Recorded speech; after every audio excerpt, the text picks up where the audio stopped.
राधाकन्धनिवेशितो जलभुजम् ध्याये मदामोदरम्। हरे कृष्ण कृष्ण कृष्ण हरे हरे, हरे राम राम राम हरे हरे। नारायणं नमस्कृत्य नरं चैव नरोत्तमं, देवीं सरस्वतीं व्यासं ततो जयमुदीरये। यं प्रव्रजन्तमनुपेतमपेतकृत्यं, द्वैपायनो विरह कातराजुहाव। पुत्रेति तन्मयतया तनुमोऽभिनेदो, तं सर्वभूतहृदयं मुनिमानतोऽस्मि।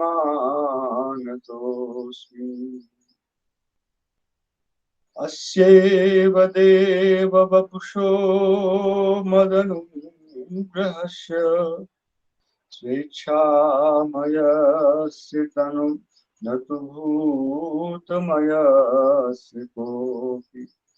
नेशे महि त्ववशितुं मनसान्तरेण, साक्षात् तवैव किमुतात्मसुखानुभूते। हम लोगों ने कल अंत में श्री सनातन गोस्वामी पाद के अनुसार श्रवण किया कि किस प्रकार भगवान का यह जो चिदानंदमय विग्रह है, यह गोप बालक रूप में जो विशेष ब्रह्म से श्रेष्ठ तो क्या, जो वैकुंठनाथ हैं, देव वपु वाले श्रीमन नारायण, उनकी तुलना में भी अधिक माधुर्यमय उत्तम है। आज हम लोग श्री विश्वनाथ चक्रवर्ती ठाकुर का विचार इस श्लोक के ऊपर श्रवण करेंगे। विश्वनाथ चक्रवर्ती ठाकुर इस श्लोक की भूमिका में कह रहे हैं, भो ब्रह्मन् त्वं जगदेश्वर्याधिपतिः, अहं तु वन्य गोपाल पुत्र। ब्रह्मा जी स्तुति कर रहे हैं। यहाँ जो चक्रवर्ती ठाकुर जी की योजना है इस श्लोक की, उसमें भगवान कह रहे हैं, मानो ब्रह्मा जी से कटाक्ष पूर्वक यह कह रहे हैं कि मैं स्तुति के योग्य नहीं हूँ, आपने कह दिया नोमि ईड्य। ये सब कारण है जिसके कारण मैं स्तुति नहीं हूँ। भो ब्रह्मन् त्वं जगदेश्वर्याधिपति, अहम तो वन्य गोपाल पुत्र। आप इस जगत में जो कुछ भी ऐश्वर्य है उसके अधिपति हैं, और मैं तो वन्य गोपाल पुत्र, वनवासी जो नंद जी नंद बाबा हैं, मैं उनका एक पुत्र हूँ। वे गोपाल हैं, मैं उनका पुत्र गोपाल हूँ। मैं कहाँ ऐश्वर्याधिपति। त्वं पुरातनः अहम तो बालः। आप कितने प्राचीन हैं। सृष्टि के प्रारंभ के समय ही ब्रह्मा गर्भोदशाई के नाभि कमल से जो कमल उत्पन्न हुआ उस पर आपका जन्म हुआ। आप कितने पुराने हैं। अहम तो बालः, मैं तो अभी कितने वर्ष में, 7-8 वर्ष का मैं हूँ। 7-8 वर्ष की ही मेरी आयु है। तुम वेदार्थ तात्पर्य तुम वेदार्थ तात्पर्य विज्ञत्वात् परम विद्वान। और संसार में प्रसिद्धि है कि आप परम वेदज्ञ हैं, इसलिए आप परम विद्वान हैं। वेद के अर्थ का तात्पर्य आपको ही पता है, इसलिए आप परम विद्वान हैं। और उसके अनुसार सदाचार का पालन भी करने वाले हैं, सदाचार परायण।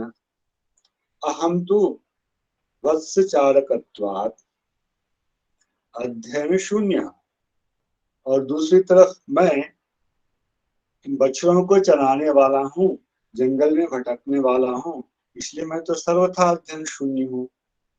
और जंगल में भटकते रहने के कारण, इन सब शास्त्र का अध्ययन नहीं हो पाने के कारण, स्मार्ताचरण गंधम अपि अजानन्, मैं तो जो स्मार्त आचार है, स्मृति संबंधी आचार, उसकी गंध भी मेरे जीवन में नहीं है, उसको मैं जानता ही नहीं हूँ, आचरण कहाँ से होगा। इस रूप में स्मार्ताचार गंधम अजानन् तिष्ठन् भ्राम्यन् अपि ओदन कबलम भुंजाना। देखिए, मैं सदाचार को नहीं जानता हूँ, इसमें प्रमाण यह है कि मैं खड़े खड़े और टहलते हुए, एक तो खड़ा हूँ फिर टहल रहा हूँ, और इसी अवस्था में मैं हाथ में दधी भात लेकर के मैं उसका भोजन भी कर रहा हूँ। यह कोई स्मार्ट आचार है? स्मृति शास्त्र में तो ऐसा निषेध है। आप कहाँ सदाचार परायण और मैं कहाँ बिल्कुल सदाचार से विमुख। तुम माई परम सुखी साक्षात परमेश्वर है। संसार में यही प्रसिद्धि है, आप ही माया के अधिपति हैं, आप परम आनंदमय हैं, साक्षात परमेश्वर हैं, परमेश्वर ही हैं। अहम तो त्वं माया मोहिता, मैं तो आपकी माया के द्वारा मोहित एक बालक हूँ।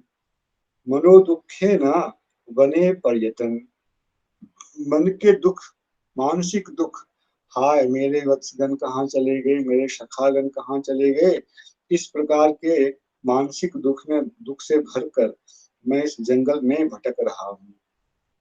वने पर्यटन तब स्तवम कर्तुम नारहामि, इसलिए आप जो मुझे स्तुति कहकर मेरा स्तवन कर रहे हैं, मैं आपके इस स्तवन का अधिकारी नहीं हूँ।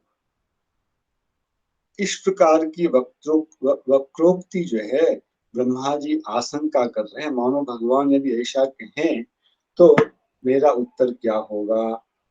इति वक्रोक्तिम आशंक्य सत्यम, आप ठीक ही कह रहे हैं भगवान। अज्ञानात् महापराध महापराधम अकर्वम इति व्यंजन आह। आपकी जो व्यंजना है मैं उसको समझ रहा हूँ, मैं तो अज्ञान के वशीभूत होकर कितना बड़ा अपराध कर डाला है, ये तो मैं ही जान रहा हूँ। किसी भावना के अभिव्यक्ति ब्रह्मा जी श्लोक में कर रहे हैं। अश्यति, हे देव, अस्यापि बाल्य चेष्टा मयस्य प्रभु, प्रकटित। एक एक निवेदन था। हाँ, तो वो बोले बोले।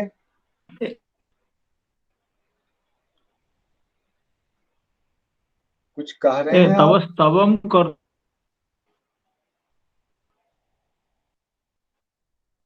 तुम ना।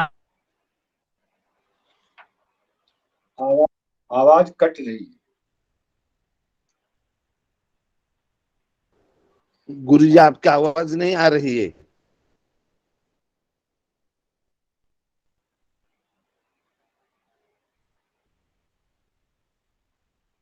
मैं प्रश्न को एक एक दो शब्द आया था, मैंने प्रश्न की दिशा समझ ली है। बने पर्यटन तब स्तवम कर्तुम नारहान, यहाँ ऐसा वाक्यार्थ हो रहा है, कर्ता भगवान स्वयं को कह रहे हैं, स्तवम कर्तुम नारहान, तब हाँ, स्तवम कर, यही प्रश्न है तो।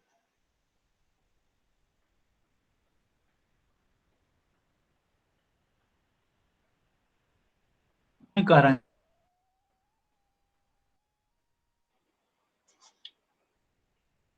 यहाँ जो वाक्य में पढ़ना होगा, अहम, वक्रोक्ति की भावना श्री ब्रह्मा जी स्वयं कर रहे हैं। और वने पर्यटन यहाँ तक वक्रोक्ति है।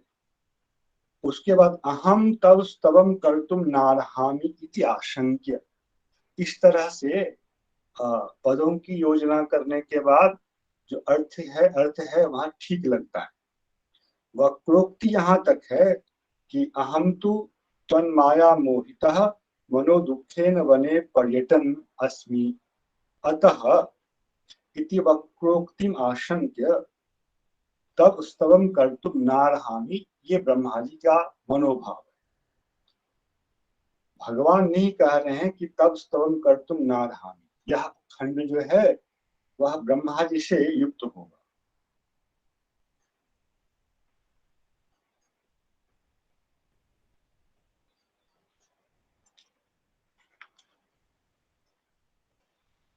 अश्येति, हे देव, अस्यापि बाल्यचेष्टामयस्य प्रकटितमौघस्य तव वपुषः महिमानम् अवशितुं ज्ञातुं नेशे। ब्रह्मा जी कह रहे हैं, आप अपने जिस विग्रह को इतना हीन समझने के लिए मुझे बाधित कर रहे हैं, वक्रोक्ति की आशंका कर, वस्तुतः वह उचित नहीं है। अस्यापि बालचेष्टामयस्य प्रकटित मौधस्य, यद्यपि आपने इस विग्रह के द्वारा बाल्य लीला करते हुए बाल्य चेष्टा में जो आपका यह विग्रह है, इसमें आपने अपनी मुग्धता को प्रकटित किया है। तथापि आपका जो यही विग्रह है, उसकी जो महिमा है, उसकी महिमा को समझ सकने में कोई भी समर्थ नहीं है। मैं समर्थ नहीं हूँ। ज्ञातुम अहम न ईशे न शक्नोमि किमुत कैशोर लीलस्य प्रकटित महाचातुर्यस्य वपुषः।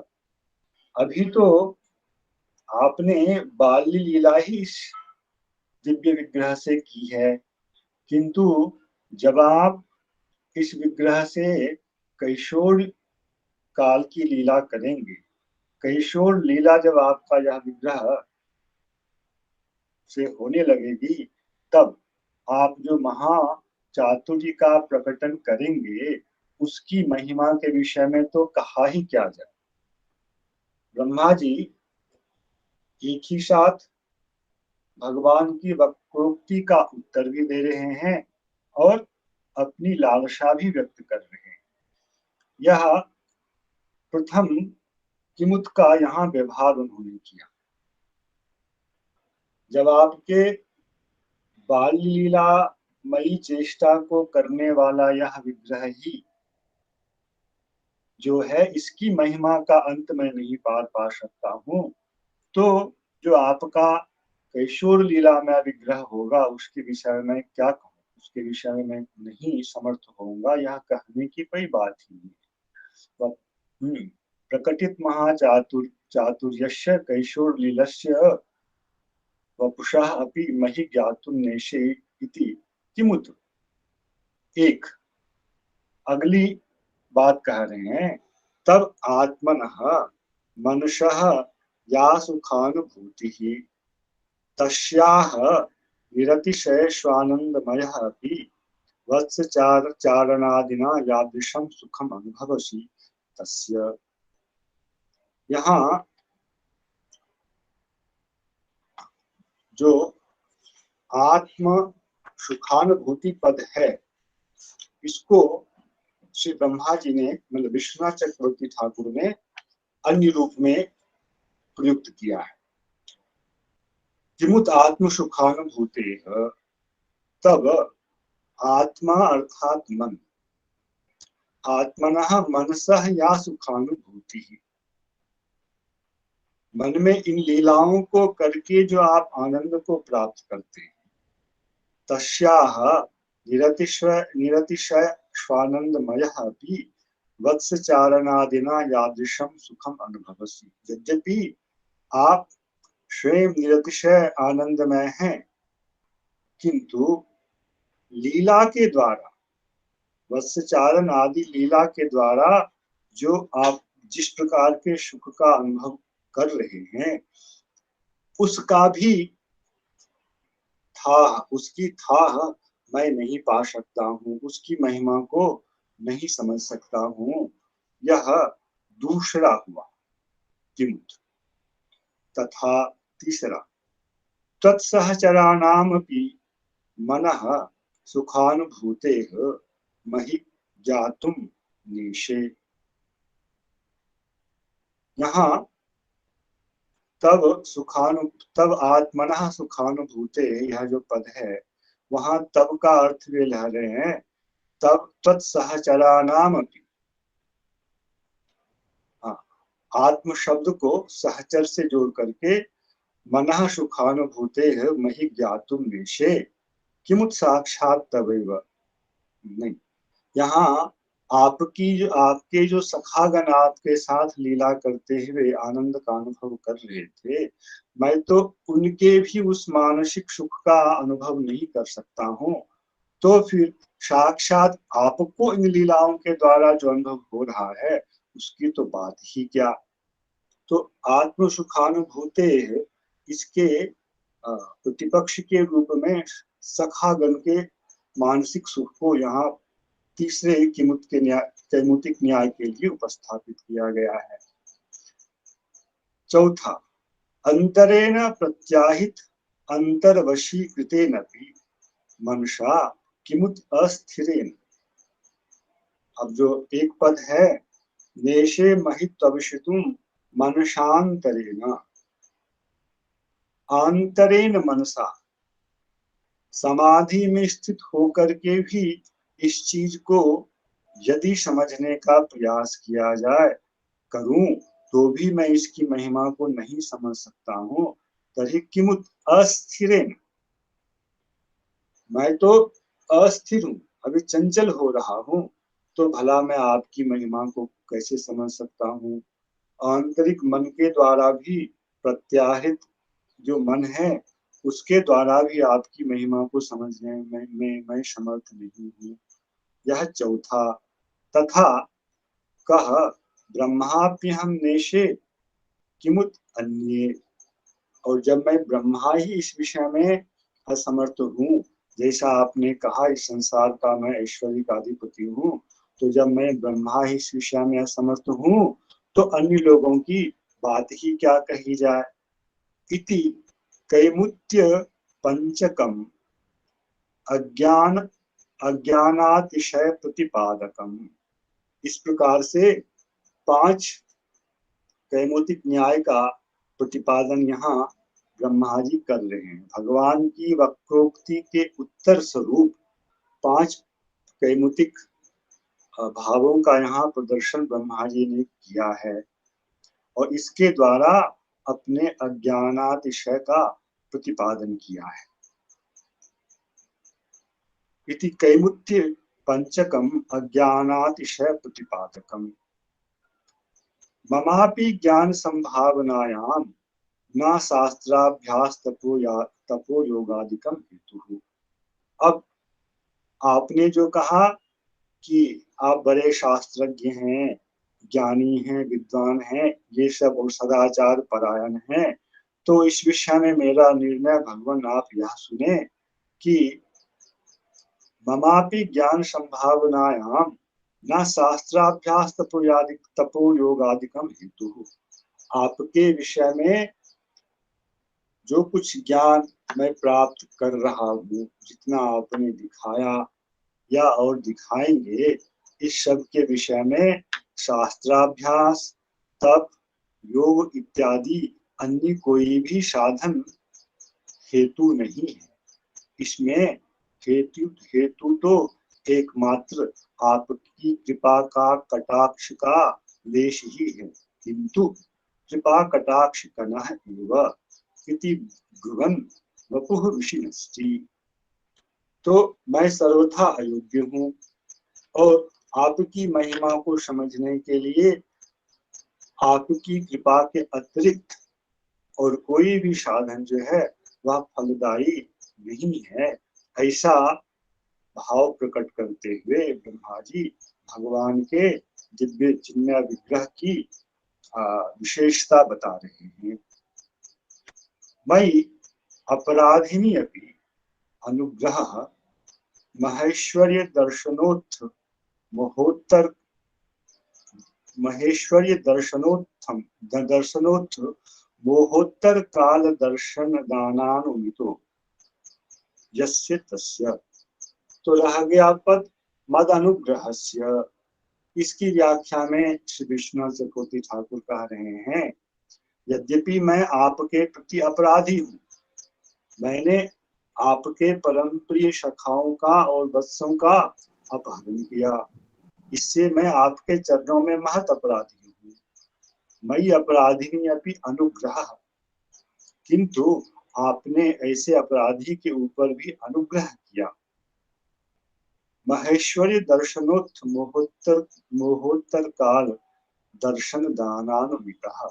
और इस अनुग्रह को मैं कैसे अपने ऊपर समझ रहा हूँ, तो जब आपके महेश्वरी का दर्शन करके, अघासुर लीला का दर्शन करके मेरे अंदर जो मोह उत्पन्न हुआ और जो मैंने लीला की, मैंने जो क्रिया की, उसके बाद मोहोत्तर काल दर्शन दानानुमितः आपने जिस प्रकार से अपने वैभव का स्वरूपभूत वैभव का दर्शन मुझे प्रदान किया, उसके द्वारा ही आपका मेरे ऊपर, मुझ अपराधी के ऊपर भी अनुग्रह हुआ है, यह अनुमित हो रहा है। महेश्वरी दर्शनोत्थ मोहोत्तर काल दर्शन दानानुमितो यस्य तस्य। ऐसे आप जो हैं, ऐसे अनुग्रह करने वाले आपके उस वपु की महिमा का अंत पाने में मैं समर्थ नहीं हूँ। अनुग्रह हेतु, तो आपने अनुग्रह किया, यह तो अनुमित हो गया, किंतु अनुग्रह क्यों किया, अनुग्रह के विषय में हेतु क्या है? स्वेच्छामय श्रियाणाम प्रेम भक्ति मताम यथा यथा या या इच्छा दृक्षा शिशे विषादि तन्मयस्य। आपका यह जो विग्रह है, इसके द्वारा आपने मेरे ऊपर कृपा की। उस अनुग्रह में हेतु यही है कि आप स्वेच्छा में, आप स्वेच्छा में, स्वेच्छा में शब्द का विग्रह जो चक्रवर्ती पाद ने किया है, स्वीयानाम प्रेम भक्ति मताम। स्वीयानाम आपके जो प्रेम भक्तिमान भक्तगण हैं, उन लोगों की यथा यथा या इच्छा, जिस जिस प्रकार की जो जो इच्छा होती है, अर्थात दृक्षा शिशे विषा, मैं भगवान का इस रूप में दर्शन करूं, इस रूप में मैं भगवान की सेवा करूं, इस प्रकार की और जो कुछ भी इच्छा होती है, तन्मयस्य, उस इच्छा के अनुसार ही आप अपने शरीर को प्रकट करते हैं। क्यों? भक्त वत्सलत्वात्, क्योंकि आप भक्त वत्सल हैं। तत्त संपादक, इसका भाव यह है कि भक्तों की इच्छा को आप पूर्ण करने वाले हैं, इच्छा का संपादन करने वाले हैं, अतः उनकी इच्छा के लिए आप विभिन्न रूपों को प्रकट करते हैं। मेरी भी कुछ इच्छा अभी भी है, पहले भी मैंने कुछ इच्छा की थी, यह जो कुछ है यह किंचित भक्ति और आपके अनुग्रह का ही फल है। ननु अतः मय्यपि भक्त्याभासवत्वात्, मैं भक्तिमान तो नहीं हूँ, यद किंचित जो कुछ भी भक्ति का आभास है, मय्यपि भक्त्याभासत्वात् अपराधित्वेपि अनुग्रह लेश प्राप्त्यधिकारः इति भावः। भक्त्याभास, भक्ताभास, भक्ति का आभास मुझ में है तो मैं भक्ताभास हूँ, इसलिए अपराधी होने पर भी अनुग्रह लेश की प्राप्ति का मुझे अधिकार है। यह भाव ब्रह्मा जी व्यंजित कर रहे हैं। प्रश्न: ननु इच्छानुग्रहो नरवपु धर्मो। इच्छा करना, मेरा यह विग्रह इच्छा में है, और अनुग्रह इसके द्वारा मैं भक्तों पर करता हूँ। यह जो दो विषय आपने कहा, यह तो नरवपु का धर्म है। इच्छानुग्रहो नरवपु धर्म, इसलिए मैं तो सामान्य मनुष्य हूँ। तो इसका उत्तर ब्रह्मा जी दे रहे हैं, नहीं नहीं, आप सामान्य मनुष्य नहीं हैं। इसलिए न तो भूतमयस्य, आपका जो यह विग्रह है यह कथमपि भूतमय नहीं है, प्राकृत नहीं है। भूतमयम ही वपुः जड़म न तो चिन्मयम। जो भूतमय प्राकृत विकारमय शरीर होता है वह जड़ होता है, चिन्मय नहीं होता है। इसलिए मैंने पहले भी इस विषय का प्रतिपादन किया है। अतएव ब्रह्म संहितायाम उत्तम अंगानि यस्य शकले इंद्रिय वृत्तिमन्ति पश्यन्ति तान्ति कलयन्ति चिरं जगन्ति। यह जो श्लोक ब्रह्म संहिता में कहा गया है, यह आपके विग्रह के चिन्मयत्व का प्रतिपादन करता है। जड़ वपु जहाँ है वहाँ जड़ वपु का एक अंग उस अंग से संबंधित ही क्रिया करने में समर्थ है। नेत्र का कार्य है दर्शन करना, तो नेत्र के द्वारा दर्शन ही हो सकता है, नेत्र के द्वारा भोजन नहीं हो सकता है। किंतु आपके जो अंग समूह हैं, ये सब आपके अंग समूह शकलेंद्रिय वृत्तिमन, कोई भी अंग किसी भी अंग से संबंधित व्यापार को करने में समर्थ है। इति, इससे यह सिद्ध होता है कि आपका जो विग्रह है यह भूतमय नहीं है, अपितु चिन्मय है। एतच्च सर्वेन्द्रियवत्वं तदेतस्य गोविंदस्य अंगानां यथा कालम अन्यान अवतारान प्रत्येव। किंतु यह जो सिद्धांत मैंने कहा है वह केवल चिन्मयता की, आपके श्री विग्रह की चिन्मयता के प्रतिपादन के लिए कहा है। यह ऐश्वर्य आपके इस माधुर्यमय विग्रह में प्रकटित नहीं रहता है, आपका ही ऐश्वर्य है। किंतु एतच्च सर्वेन्द्रियवत्वं तदेतस्य गोविंदस्य अंगानां यथा कालम अन्यान अवतारान प्रत्येव। है यह आपकी ही महिमा, किंतु यह महिमा आपके जो अन्य अवतार समूह हैं उनमें, उसमें भी यथा काल, जिस समय प्रयोजन है उसके अनुसार, न कि सदा ही। यह कार्य योग माया कराती है। समय के अनुरूप किसी अंग विशेष से दूसरे अंग का भी व्यापार भगवान के द्वारा संभव है। किंतु एतस्य गोविंदस्य अंगानां यथा कालम अन्यान अवतारान प्रति न तो साक्षात तम प्रति। यह विश्वनाथ चक्रवर्ती ठाकुर सिद्धांत कर रहे हैं, किंतु यह सिद्धांत जो है साक्षात श्री कृष्ण के प्रति ही है, ऐसा नहीं समझना चाहिए। सतु चक्षुर्भ्यामेव पश्यति, स्वश्रोत्राभ्यामेव शृणोति, स्वमनसेव विचार्यति। किंतु ये जो नंद नंदन गोप बाल हैं, ये तो अपनी आंखों से ही देखते हैं, अपनी आंखों से भोजन नहीं करते, अपने कानों से ही श्रवण करते हैं। स्वश्रोत्राभ्यामेव शृणोति, कानों से देखने की क्रिया नहीं करते। स्वमनसेव विचार्यति, अपने मन से ही विचार करते हैं, ना कि अपने हाथ से विचार करते हैं। न तो स्वपाणिभ्याम अपि पश्यति, चक्षुर्भ्यामेव पश्यति, न तो स्वपाणिभ्याम। अन्य अवतारों के लिए बात ठीक हो, है आपका ही ऐश्वर्य, किंतु आपका जो यह गोप बाल रूप वाला विग्रह है जिससे यह लीला कर रहे हैं, गोप बालक की लीला आप कर रहे हैं, इसके लिए यह ऐश्वर्य जो है वह तो तिरोभूत ही रहता है।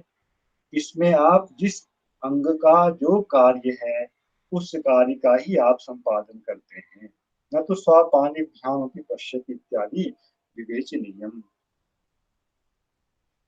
तो स्वेच्छामयस्य न तो भूतमयस्य, भूतमय शब्द की व्याख्या हो गई।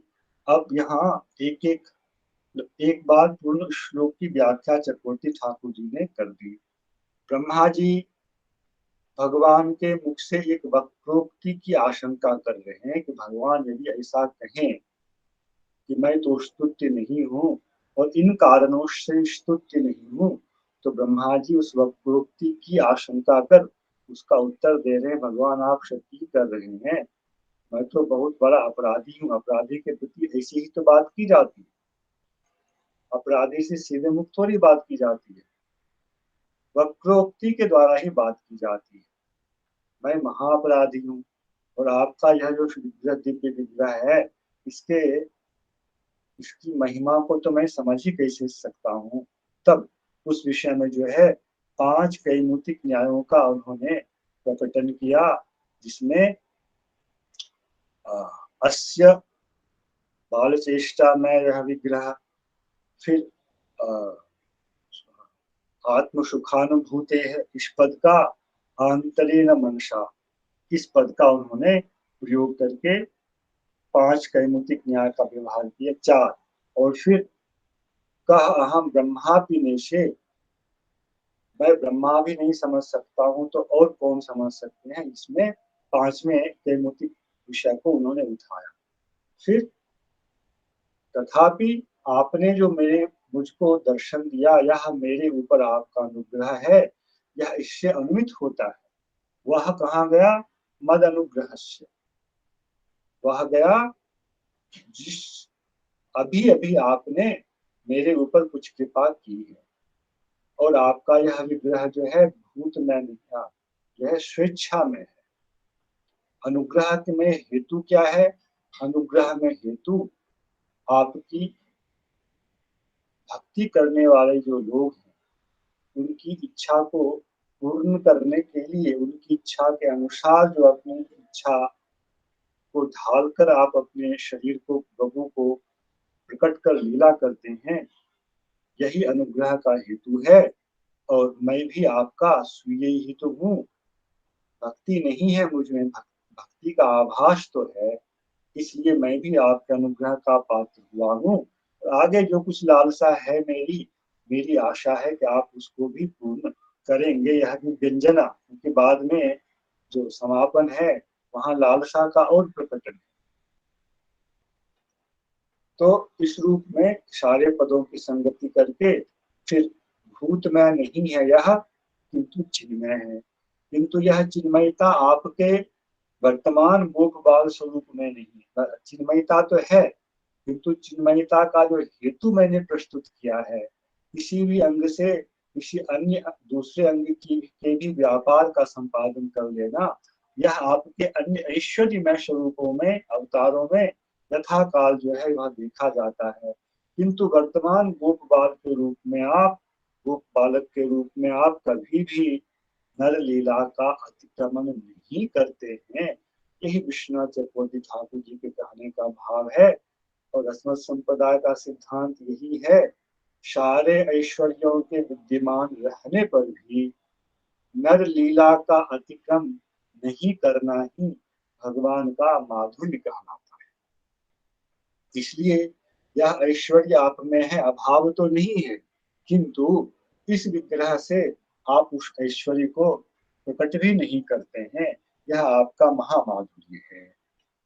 अथवा अब जो है पक्षांतर करते हुए दूसरा अर्थ कर रहे हैं। अथवा अस्यापि देव वपुषः देवाकारस्य अधुनैव त्वया दर्शितस्य वासुदेव मूर्तेः मदनुग्रहस्य चतुश्लोकी भागवतोपदेशचित्तेन मयि अनुग्रहवतः।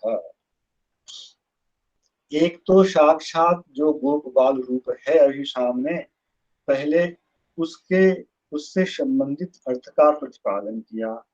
अब दूसरे अर्थ का प्रतिपादन कर रहे हैं कि चतुर्भुज वासुदेव मूर्तियों को जो आपने मुझे दिखाया, उन मूर्तियों के भी महिमाओं का पार पाना मेरे लिए संभव नहीं है। अथवा अस्यापि देव वपुषः देवाकारस्य अधुनैव त्वया दर्शितस्य, अभी जो आपने जिसका अभी आपने तिरोधान कर लिया, वहां जो वासुदेव मूर्ति समूह उपस्थित थे, उस देव वपु देवाकार जो चतुर्भुजाकार जो रूप है, जो आपने अभी प्रदर्शित किया है, जो वासुदेव मूर्ति, उसी के द्वारा मेरे ऊपर अनुग्रह हुआ है।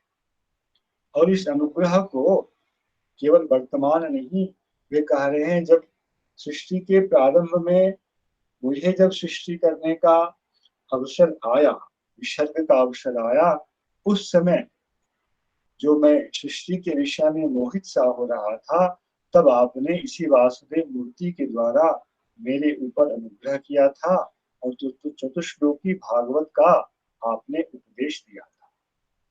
वासुदेव मूर्तेः मद अनुग्रहस्य चतुश्लोकी भागवतोपदेष्टित्वेन मयि अनुग्रहवतः। तो यह जो प्रश्न आएगा, ब्रह्मा जी आप मेरे भक्त कब हुए, तो ब्रह्मा जी मानो इस चीज का समाधान कर रहे हो, आपने मुझे उस समय भागवत का उपदेश प्रदान किया था और उसके अनुसार ही मैं आचरण कर रहा हूँ, इसलिए मैं आपका भक्ताभाष तो अवश्य हूँ। मयि अनुग्रहवतः स्वीयस्य अनुशिनः, जिस मूर्ति से आपने मेरे ऊपर अनुग्रह किया था, उस अपनी श्री मूर्ति के भी आप क्या हैं, अनुषी हैं। और ऐसे सर्वांशी आपकी जो इच्छा है, तब इच्छा संपादकस्य तदिच्छा संपादकत्वेपि न वयम ही भौतिकाः, आपकी इच्छा सर्वांशी आप हैं और आपकी जो इच्छा है, उस इच्छा के अनुसार ही आप अपने शरीर को प्रकट करते हैं। तदिच्छा संपादकस्य स्वेच्छामयस्य तदिच्छा संपादकत्वेपि, यद्यपि आपकी इच्छा से इस विग्रह का संपादन होता है, किंतु न वयमिव भौतिकाः, आपका यह विग्रह हम लोगों के विग्रह के समान प्राकृत भूतों से निर्मित नहीं है। इत्याह न तो भूतमयस्य अस्यापि महिमानं कः अर्थात ब्रह्मा अहमपि स्वव्यंजकान् वेदान् वेदफलं श्री भागवतम च अध्यापितः अहम ज्ञातुम नेष्ये। मैं ब्रह्मा कैसा हूँ, वासुदेव मूर्ति से आपने तभी मेरे ऊपर कृपा की है, कृपा तो मेरे ऊपर है और मैं उसके अनुसार आचरण भी करता हूँ। तथापि और जो भागवत का उपदेश दिया है आपने, वहां कोई साधारण तो है नहीं, आपके तत्व को अभिव्यक्त करने वाला जो वेद है, स्वाव्यंजका वेदान वेद फलम भागवतम च, वेद को भी आपने प्रकट किया और वेद का फल जो है भागवत, यह भी मुझे आपने साक्षात कहा। वेद को तो हृदय में प्रकट किया और भागवत तो आपने साक्षात उपस्थित होकर अध्यापन किया। ऐसा होने पर भी मैं आपका शिष्य हूँ, सृष्टि में प्रथम शिष्य, किंतु ऐसा ब्रह्मा भी जब आपके वासुदेव बपू की ही महिमा को जानने में समर्थ नहीं हूँ, किमुत साक्षात तवैव नरवपुषः, तो फिर उस वासुदेव के अंशी जो आप हैं और देव बपू वाले नहीं हैं, नर बपू वाले हैं, ऐसे सर्वांशिनः स्वयं भगवतः, उसका मैं कैसे जान सकता। फिर कथम भूतस्य, तो मैं कैसा सर्वांशी हूँ, उसका उत्तर दे रहे हैं। आत्मनः स्वस्य, आत्मसुखानुभूते है पद की व्याख्या कर रहे हैं। आत्मनः स्वस्य सुखेषु, आत्म सुखानुभूति है ना, तो स्वस्य सुखेषु अनुभूति यस्य, स्वस्य सुखेषु, सुखेषु की व्याख्या में कर रहे हैं, कह रहे हैं दधि चौर्य, गोपिका स्तन्यपान, वत्स चारण, बाल्य बाल्य चापल्य आदि आद्युक्तेषु, स्वावतारांतरा साधारणेषु।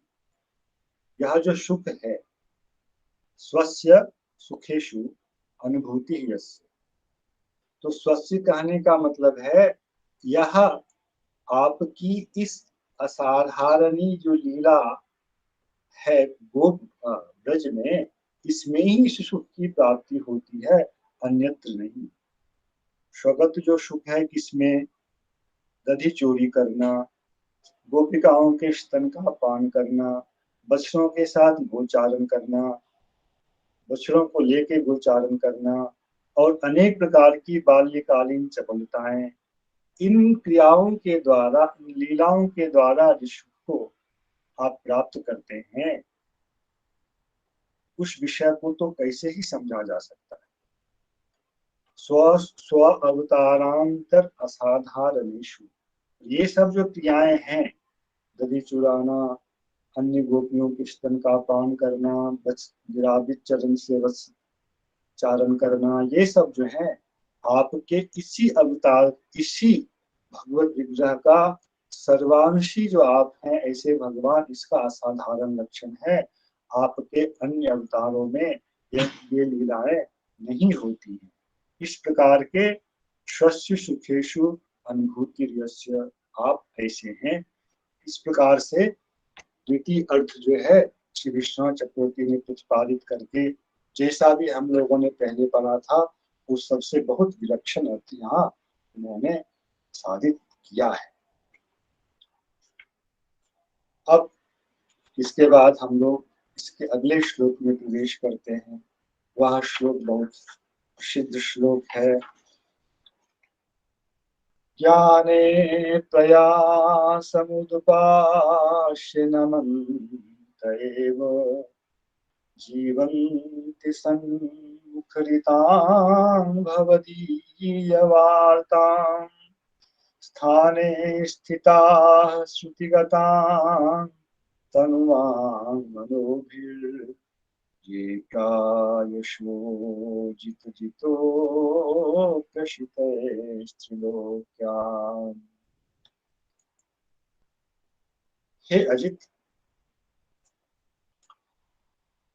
तैः त्रिलोक्याम जितोप्यसि, आप अजित हैं, किंतु उन लोगों के द्वारा इस त्रिलोकी में ही आप जीत भी लिए जाते हैं। ये लोग आपको जीत लेते हैं।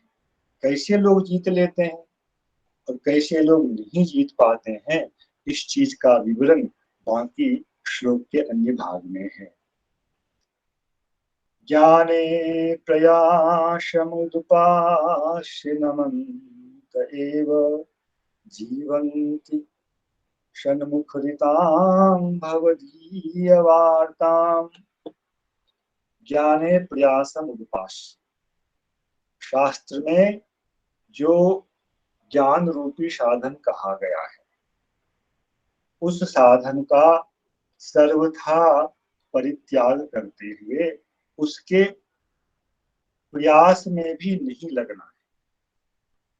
तो ज्ञाने प्रयासम उदुपास्य, उतपास्य, सर्वथा ही उसको दूर फेंक कर, असुक्षेपणे धातु से अश्य बन करके अपास्य, फिर उदपास्य उत उपसर्ग के साथ, सर्वथा उसको दूर फेंक कर, प्रक्षेप करके, नमन्तः एव जीवन्ति, प्रणाम करते हुए ही जीवन धारण करते हैं। ज्ञान संबंधी अन्य किसी आचरण का वे पालन नहीं करते। षण्मुखरितां भवदीय वार्तां नमन्तः एव जीवन्ति। संतों के मुख से निर्गत होने वाली आपसे संबंधित जो कथा है, उस कथा को नमस्कार करते हुए ही जो जीवन धारण करते हैं, एक साथ अन्वय करने पर। कैसे? स्थाने स्थिता, अपने ही स्थान पर रहते हुए, कहीं इधर उधर डोलने की आवश्यकता नहीं डोलते, तीर्थ इत्यादि भ्रमण नहीं करते हैं। श्रुतिगताम, सन्मुखरिताम भवदीय वार्ताम श्रुतिगताम, जो आपसे संबंधित कथा आपके भक्तों के मुख से निश्चित होती है और कान में जाती है, उसका ही आश्रय करके, उसको ही नमस्कार कर जो प्राण धारण करते हैं। तनुवांग मनोभिः नमन्तः एव, तनुवांग मनोभिः, तन से, मन से, वचन से उस कथा को ही प्रणाम करते हुए, अपना जीवनीभूत बनाते हुए जो जीवन धारण करते हैं,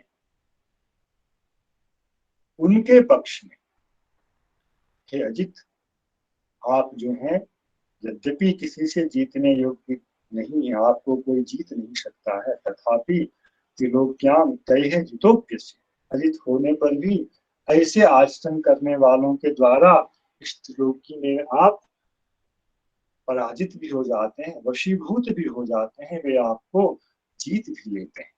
यह सामान्य अर्थ है इस श्लोक का। इस पर श्रीधर स्वामीपाद कह रहे हैं, तर्हि अज्ञाः कथम संसारम तरेयुः। श्रीधर स्वामीपाद की योजना का स्मरण करें। उन्होंने कहा था कि आपके इस विग्रह को, की महिमा को कोई नहीं समझ सकता। एक अर्थ ब्रह्मा जी का करके फिर उन्होंने कहा था ना कोपी, वह भी अर्थ उन्होंने किया था। तो फिर जो इस चीज को नहीं समझते हैं, ऐसे अज्ञ लोग कथम संसारम तरेयुः, इस प्रकार से संसार को पार करेंगे, यह प्रश्न रह जाता है। तो उत्तर दे रहे हैं ज्ञान इति, ज्ञाने इति उदपाश्य ईषदपि अकृत्वा, ज्ञाने प्रयासम उदपाश्य ईषदपि अकृत्वा, तनिक भी उसके लिए प्रयास नहीं करना। करना क्या है? सद्भिर मुखरिताम स्वतः एव नित्यम प्रकटिताम भवदीय वार्ताम, जो संत महापुरुषों के मुख से स्वतः ही नित्य आपकी कथा प्रकटित होती रहती है, उसको स्वस्वस्थाने स्थिता, अपने अपने स्थान में ही रहते हुए, कोई गृहस्थ आश्रम में हो तो वहीं रहे, जो त्यक्त आश्रम में हो वहीं रहे, जहाँ है वहीं रहते हुए, तत्सन्निधि मात्रेण स्वतः एव श्रुतिगता, बस संतों की सन्निधि में रहना है और उनकी सन्निधि में स्वयं उनके मुख से प्रकट होने वाली जो आपकी कथाएं हैं, वह स्वतः ही उनके कानों में पड़ेगी। श्रुतिगताम श्रवणम प्राप्ताम तनुवांग मनोभि नमन्तः, उस कथा को ही, जो कथा भक्तों के मुख से निकलकर हम लोगों के श्रवण पथ में आती है, उस कथा को ही तन से, वचन से और मन से प्रणाम करते हुए, उस कथा का सत्कार करते हुए ये जीवन थी जो इस संसार में जीवन यापन करते हैं। केवल इतना ही करते हुए जो जीवन को धारण करते हैं, यद्यपि नान्यत कुर्वन्ति, और इससे अतिरिक्त यद्यपि और कुछ भी नहीं करते हैं, तैः प्रायः त्रिलोक्याम अजितः, आप अजित हैं, किंतु यहाँ प्रायः शब्द लिख दिया गया। अजित है अन्य सब लोगों के लिए, यह बात सत्य है, किंतु कहीं कहीं आप जीत भी लिए जाते हैं, इसलिए प्रायः प्रायः त्रिलोक्याम अन्यैः अजितः, अन्यैः त्रिलोक्याम अजितः, किंतु जो इस तरह से जीवन यापन करते हैं, तैस्तम जितः प्राप्तोषि, उसके द्वारा आप प्राप्त हो जाते हैं, वे आपको प्राप्त कर लेते हैं। इति किम ज्ञानाश्रमेण, ज्ञाना ज्ञान श्रमेण, अतः ज्ञान से संबंधित जो श्रम है इसकी कोई आवश्यकता ही नहीं। ज्ञान यहाँ क्या है? केवल, जिस प्रकार हम लोगों ने पहले चर्चा की है, केवल स्वरूप का ज्ञान प्राप्त करना, स्वरूप संबंधी विलास का ज्ञान प्राप्त नहीं करना।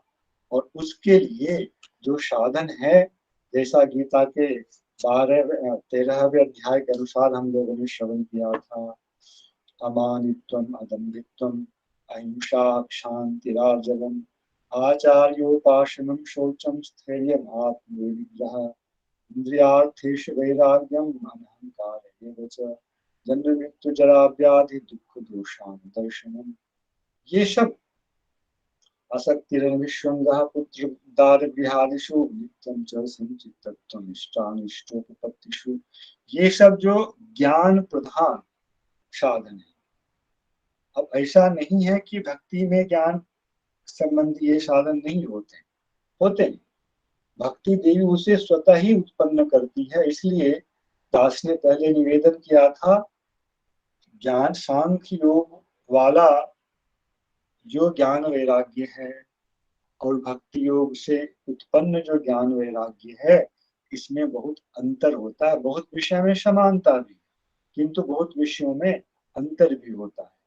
ज्ञानी लोगों का, सांख्य योगी लोगों के लिए क्या है? भक्ति का आचरण वह केवल अपने साध्य की सिद्धि के लिए है। भक्ति करते हैं इसलिए वह सगुना है, वह प्रयोजन नहीं। अधिक जोर कहाँ है उनका? शम, दम, तितिक्षा, उपरति, इन चीजों पर उनका अधिक बल रहता है।